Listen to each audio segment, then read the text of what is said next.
Greetings, fellow thrill-seekers. Today we embark on a chilling journey to the depths of Russian folklore, where ancient tales of darkness and dread await.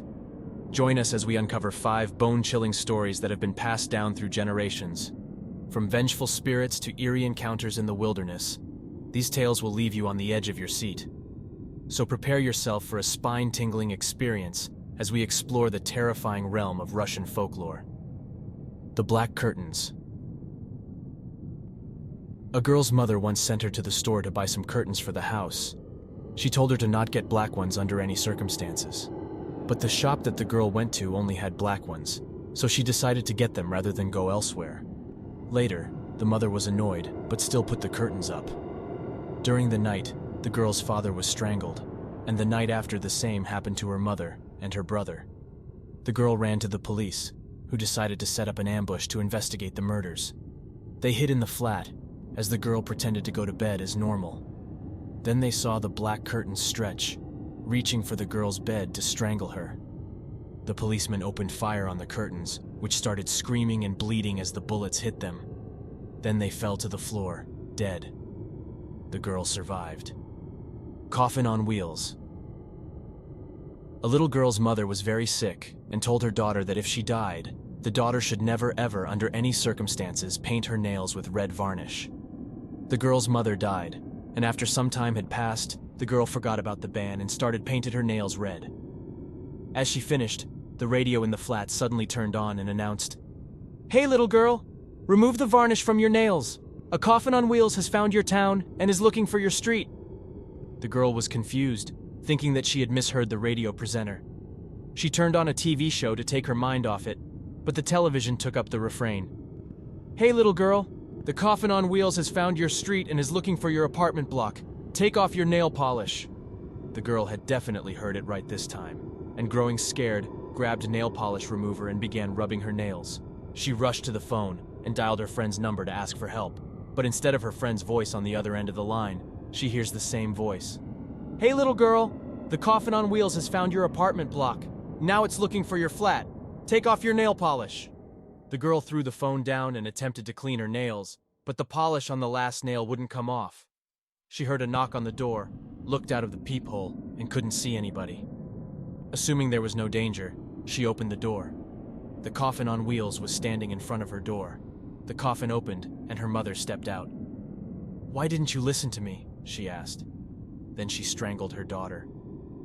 The Black Tram. A little boy lived in a small town. He knew the town quite well, but once, on the way home from school, he suddenly found himself in an area he didn't recognize. The strange, empty streets were lined with unfamiliar buildings and trees. It was also getting dark very fast, even though it was afternoon. He saw a tram stop and decided to catch a ride back to somewhere he knew. The route numbers on the board were confusing. There was one tram numbered 1932 to 1958, one numbered 1983 to 1995, and so on. They reminded him of the dates on gravestones, but he had no time to think as a tram was approaching. It looked very old, but moved almost silently. It was also completely black, like a hearse. As it came to a stop and the doors opened, the boy felt something drawing him inside, like a gust of wind pushing him forwards. But something made him take 2 steps back into the street. Suddenly, he was on a lively street that he knew, and the black tram was gone. He stood confused, thinking about what had stopped him from boarding it. Then, as he started walking home, it suddenly dawned on him. The route number on the black tram had been 1982, the year of his birth, and current year had been flickering, as if waiting for him to step inside. The Yellow Curtains. A family of 4 moved into a new house which needed new curtains. As they went to the market, they remembered that their recently deceased grandma had hated yellow curtains and always told them never to get yellow curtains even after her death. As they were walking around the market, all they saw were yellow curtains. Tired, they decided that since grandma was no longer around, it was okay to ignore her warning. They brought them home and put them up in the room where their children, a boy and a girl, lived. In the middle of the following night, the curtains moved and woke the boy up. "Hey boy, get up," they said. The boy got up. "Hey boy, go wash your face and eat breakfast," the curtains went on. The boy did as he was told. "Hey boy, come to the window and see how your grandma's hanging up the laundry outside," the curtains ordered. The boy was puzzled, but approached the window. The curtains then grabbed him and threw him out of the window to his death as the family slept. The following night, the curtain did the same to the girl. She washed her face and had breakfast in the middle of the night. "Hey girl, come to the window and look at your brother playing outside," the curtains ordered. As she approached the window, the curtains hurled her out as well. Shocked by their young children's midnight suicides, the parents invited investigators into the house. The police became suspicious about the curtains, which seemed to come to life when they were handled. Several officers tried to get a hold of them to take them off the window, but they failed. They decided to go and find the old lady who sold the curtains at the market. The old lady said that the only thing these strange curtains were afraid of was a particular magic scalpel hidden inside the giant star that tops the Kremlins. The policemen climbed the Kremlin to open up the star, and indeed they found a scalpel inside. They brought the scalpel to the bereaved family's flat and decided to cut a bit of fabric from the curtains for examination. But as soon as they touched the scalpel to the curtains, both exploded, and after the dust had settled down, there was no trace of either to be found. The red piano. A little girl who really wanted to start playing piano got one as a birthday present from her parents.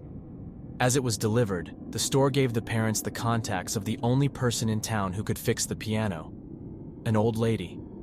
The girl was excited to start practicing, but a few weeks later she started complaining to her parents that her fingertips hurt. She was told that this is normal.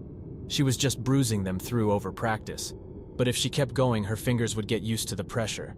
The girl continued to practice, but started growing thinner and paler.